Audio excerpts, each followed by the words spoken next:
Hello and good morning all dear student. आप लोगों का जो चैप्टर 8 में चैप्टर 5 एक्सप्लेन कर रहा था हिस्ट्री का, उसमें आगे देख लेते हैं आश्रम सिस्टम। जो वैदिक एज था उसमें जो आश्रम सिस्टम में the Aryans had divided life into 4 well defined आश्रम और पीरियड्स। जो वैदिक एज में लोग अपनी जो लाइफ जीते थे, ठीक है ना, उसको 4 भागों में उनको डिवाइड कर दिया था। जो सबसे पहला था वो ब्रह्मचर्य था, दूसरा गृहस्थ, तीसरा वानप्रस्थ, चौथा संन्यास।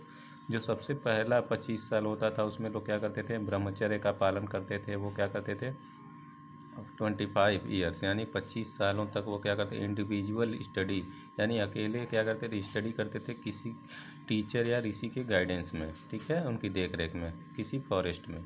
He live the next 25 year. उसके बाद का जो 25 ईयर्स होता था उसमें क्या करते, वो गृहस्थ जीवन का पालन करते थे, जिसमें वो शादी करते थे, ठीक है, फैमिली बनाते थे और पैसा कमाने का काम करते थे, ठीक है।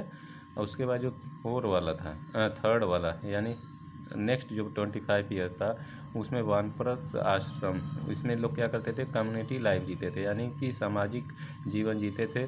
लोगों रिलीजियस टेक्स्ट पढ़ते थे और क्या करते थे, कम्युनिटी सर्विस यानी सामाजिक जीवन जीने का काम करते थे, समाज सेवा का काम करते थे। और जो लास्ट फाइनल 25 ईयर्स होता था उसमें क्या करते थे, वो संन्यास का जीवन जीते थे। उसमें वो क्या करते थे, कहाँ रहते थे, फॉरेस्ट या हिल्स में रहते थे और अब मेडिटेशन करते थे, यानी कि योग वगैरह करने का काम करते थे।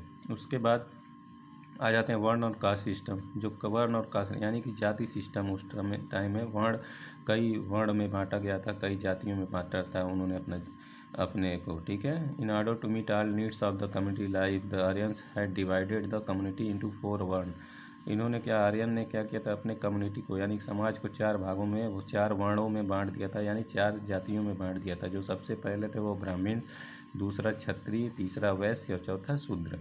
जो ब्राह्मण होते थे उनका काम क्या होता था, वो पुजारी होते थे। वो क्या करते थे, रिलीजियस परफॉर्मेंस, लोगों को पढ़ाने का काम करते थे और धार्मिक जो कार्य होते थे वो करने का काम करते थे। जो क्षत्रिय होते थे उनका क्या होता था, वो फाइटर्स होते थे, यानी लोगों को प्रोटेक्ट करते थे, ठीक है। उसके बाद जो वैश्य होते थे वे ट्रेडर्स होते थे, यानी व्यापारी का काम करते थे, बिजनेस करते थे। और जो शूद्र होते थे चौथे, वो क्या करते थे, वो इन लोगों की सेवा करते थे, इन तीनों क्लास की, ठीक है।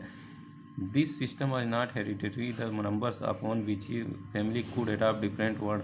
और ये था उस टाइम में कोई भी मेंबर दूसरे वर्ण को स्वीकार नहीं कर सकता, ठीक है, दूसरे धर्म में नहीं जा सकता, दूसरे जाति को नहीं स्वीकार कर सकता, ठीक है। वर्ण सिस्टम जो ब्राह्मण का लड़का है, यानी देखने का मतलब ये है कि इन भी द सन ऑफ ए ब्राह्मण बिकम ए ब्राह्मण। अगर ब्राह्मण का लड़का है तो ब्राह्मण ही रहेगा, और अगर कोई वैश्य का लड़का है तो वैश्य ही रहेगा, ठीक है ना। इसके बाद हाउसिंग, जो आर्यंस होते थे वो किस तरह के घरों में रहते थे। The Aryan in the early Vedic age were rural and nomadic in nature. जो आर्यन होते थे अर्ली वैदिक एज में वो क्या थे, वो नेचर यानी कि प्रकृति में रहते थे, यानी कि जंगलों में रहते थे, कहीं भी रह सकते थे। दे मोस्टली बिल्ट कच्चा हाउस ऑफ मड। वो क्या करते थे, ज़्यादा करके कच्चा घर बनाते थे, जिसको मिट्टी से, लाइम से और बम्बू लगा के वो अपने घर को बनाते रहते थे। उसके बाद जब लेटर वैदिक एज आया, ठीक है ना, तो उन्होंने क्या किया, बहुत सारे अलग अलग जगहों पे क्या किया, लार्ज टाउन यानी बड़े बड़े शहर बसाए, सिटीज बसाए, ठीक है।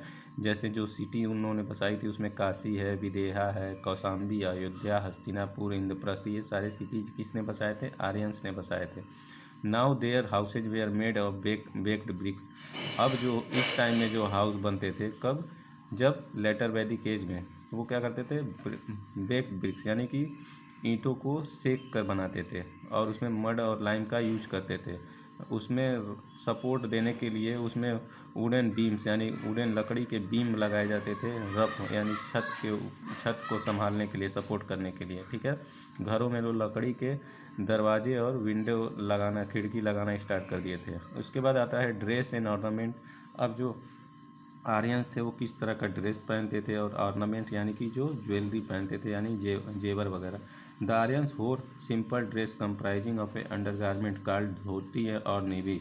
जो आर्यन थे वो बहुत ही सिंपल ड्रेस पहनते थे, वो धोती और नीवी पहनते थे। अपर गारमेंट में वो लोग क्या करते थे, जो ऊपर पहनते थे वो वासा उसको बोला जाता था और क्लॉक बोला जाता था। द मेन वो turbans while women covered their heads with a long cloth. जो वुमेन्स होती थी, ठीक है ना, वो क्या करती थी, अपने हेड को कवर करने के लिए लंबे लंबे कपड़े पहनती थी। बोथ मेन एंड वुमेन वोर ornament made of gold and silver. दोनों लोग यानी मेन और वुमेन दोनों लोग क्या करते थे, किस तरह के जेवर पहनते थे, गोल्ड और सिल्वर के पहनते थे, और उसके अलावा वो फ्लावर से बने हुए भी ऑर्नामेंट का यूज करते थे।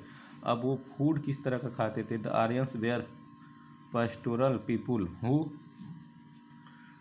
cultivated crops and reared cattle। जो आर्यंस होते थे वो अपना फसल क्या करते थे, खुद बोते थे और उसी को खाते थे, और वो जानवरों को पालने का काम करते थे। उन्हीं से वो क्या करते थे, अपने फूड को का इंतज़ाम करते थे। So their food comprised of grains. उनका जो फूड होता था उसमें कई तरह के अनाज होते थे, जैसे व्हीट होता था, बार्ली होता था, राइस होता था, हनी होता था, फ्रूट होता था, वेजिटेबल्स होता है, और मिल्क प्रोडक्ट जो भी होते थे उनका वो यूज करते थे। Two type of wine were prevalent, soma and sura. उस टाइम में दो तरह के जो वाइन होते थे, यानी शराब बोलते हैं उसको, उनका यूज करते थे। उसको बोला जाता था सोम और sura. The farmers was socially accepted has even after to gods. जो फार्मर्स होते थे वो सामाजिक रूप से भगवान के प्रति उत्तरदायी होते थे। However the latter of condemned evil. और वो उन एविल से बचने के लिए, यानी शैतानों से बचने के लिए गॉड की पूजा वगैरह करते थे। अब recreation, the Aryans were fond of both indoor as well as outdoor activities for recreation, the like dance, music and chopper dice as indoor activities. जो उस टाइम में जो गेम खेलते थे वो, ठीक है ना, उसमें वो कौन सा गेम खेलते थे, डांस करना उनको पसंद था, म्यूजिक सुनना पसंद था, चॉपर यानी कि जो डाइस होता है, यानी जो लूडो की गिट्टी होती है, लूडो जिस पे बना होता है ना 1 2 3 4 5, वो उस तरह का गेम वो खेलते थे। कहाँ पे, घरों में। Wild chariot racing. और जब बाहर यानी आउटडोर का जो गेम होता था उनका चैरियट रेसिंग, यानी कि रथ जो होता है उससे रेस करते थे, हंटिंग शिकार करते थे, रेसलिंग यानी कुश्ती लड़ते थे, ठीक है ना। ये सारे उनके पॉपुलर आउटडोर गेम्स थे। They also like to compete in a variety of weapons. इनको कई तरह के अलग अलग तरह के वेपन्स, हथियार बनाने और उसका यूज करने का बहुत ही ज़्यादा शौक था। लाइक स्वर्ड, लैंसेज, बोज, मैसेज। जैसे वो स्वर्ड यानी तीर धनुष बनाते थे, लैंसेज बनाते थे, मैसेज बनाते थे, तलवार बनाते थे। स्वर्ड मीन्स होता है तलवार, बोझ मीन्स होता है तीर धनुष जो होता है, वो सब बना के ये क्या करते थे, अपना शौक पूरा करते थे, वेपन्स की वैरायटी, ठीक है ना। इस वीडियो में बस इतना ही। आप लोग इस चैप्टर को रीड करते रहिए। Thank you.